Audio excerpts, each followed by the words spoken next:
আজি উঠিলোঁ 4:30 বজাত আৰু 4:30 বজাত কি একেবাৰে আন্ধাৰ হৈ আছিলে। লাহেকৈ 6টামান বজাত এই জোনাক হৈছে মানে এয়া দেখিছে আপোনালোকে। ভাবিলোঁ আপোনালোকক অলপ ভিডিঅ' কৰি দেখাওঁ। আমাৰ অসমততো আৰু ইয়াতকৈতো বেছি হৈছেই চাগে। আৰু ৰাতিপুৱাই উঠি মানে কি হ'ল, চাহ খাব মন গৈ চিধাই সোনকালে মানে আমি নিজেই গাখীৰ নিবৰ কাৰণে পালোঁহি। গাখীৰ নিবহে তালৈ, কিন্তু গাখীৰ আমাৰ তালৈ দোকানলৈ নিয়া দেৰি হ'ব, সেইবাবে আমি নিজে আনিলোগৈ। আনি কিনে এতিয়া এফালে পূৰা পানী চানী গৰম কৰি আছে, কিবা কিবি কৰি আছে, চিঙৰা টিঙৰা বনাবলৈ চবেই নিজে মানে কি হ'ল 3-4জনমান মানুহ আহিলে, ওস্তাদ আহিলে, বাকীখিনি অহা নাই। বাকী চবেই 9টা বজাত আহিব আৰু ডিউটি মোৰো 9টা বজাতে হয়। কিন্তু মানে আজি কি মন গ'ল মই নিজেই নাজানো। ইমান ঠাণ্ডা নহয়, আগতে 8:30 বজাত 9টা বজাত ঠাণ্ডা লাগে, কিন্তু আজি ইমান সোনকালে আহিলোঁ, ঠাণ্ডাই লগা নাই। আহি খুব মজা লাগিছে, একদম ভাল লাগিছে। ভাবিলোঁ মানে কি হ'ল আপোনালোককো অলপ ভিডিঅ' কৰি দেখাওঁ।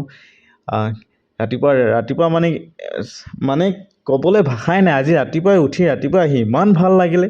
বাকী যি কি নহওক, ৰাতিপুৱা শুই উঠি একদম গাখীৰ চাহ, মই কিন্তু বেছি লাল চাহ খাই ভাল পাওঁ। যি কি নহওক, আমি স্পেচিয়েল বেলেগকৈ ছাইডত বনালোঁ চাহ। আৰু এয়া চিঙৰা বনাবৰ কাৰণে, আলু বৰা বনাবৰ কাৰণে, কিবা কিবি বনাবৰ কাৰণে মেচিনত আলু গুচাই আছে। খুব আজিকালি সুবিধা ন। আৰু দুদিনমান হ'লে মানে মানুহে একো কৰিবই নালাগিব চাগে, অট'মেটিক চব নিজেই মেচিনে আহি যাব। বাকী এইফালে চব হৈ গ'ল। এইফালে চিঙৰা একদম তেলত পূৰা দেখিছেনে, তেল পূৰা উতলি আছে আৰু ৰমক জমক হৈ আছে।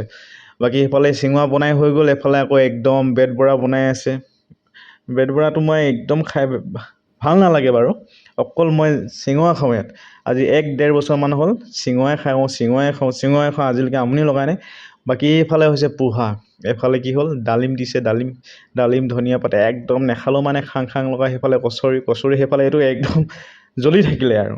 বাকী আপোনালোকে চিঙৰা খাই ভাল পায়, কমেণ্ট কৰি জনাব, নে কচৰি খাই ভাল পায়, নে পোহা।